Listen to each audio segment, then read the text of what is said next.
ମା ମାଝୀ ଘରିଆଣୀ ଝାମୁ ଯାତ୍ରା ବକ୍ସି ଶିରପୁରଠାରେ ଅନୁଷ୍ଠିତ ହୋଇଯାଇଛି। ରାୟଗଡ଼ା ଜିଲ୍ଲା ବିଷମକଟକ ବ୍ଲକ ଅନ୍ତର୍ଗତ ହାଟମୁନିଗୁଡ଼ା ପଞ୍ଚାୟତ ଅଧୀନରେ ଥିବା ବାକ୍ସ ଶିରପୁର ଗ୍ରାମରେ ମା ମାଝୀ ଘରିଆଣୀ ଝାମୁ ଯାତ୍ରା ଖୁବ୍ ଧୁମ୍ଧାମ୍ରେ ପାଳିତ ହୋଇଯାଇଛି।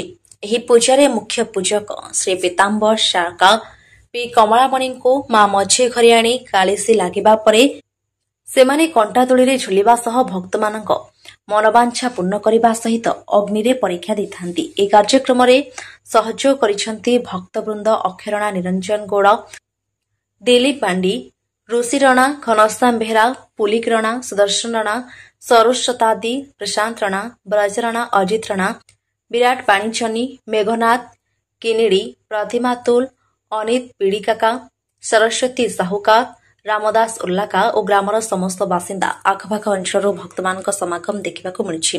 ମାଙ୍କ ମନ୍ଦିର ଏଠାରେ ଅସ୍ଥାୟୀ ଭାବରେ ପୂଜା ପାଉଛନ୍ତି। ଭକ୍ତମାନଙ୍କ ଅନୁରୋଧ କରିଛନ୍ତି ଯେ ମାଙ୍କ ମନ୍ଦିର ପାଇଁ ସରକାର ପଦକ୍ଷେପ ଗ୍ରହଣ କରିଥିଲେ ଭଲ ହୋଇଥାନ୍ତା ମତ ପ୍ରକାଶ କରିଛନ୍ତି। ରାୟଗଡ଼ା ଜିଲ୍ଲାରୁ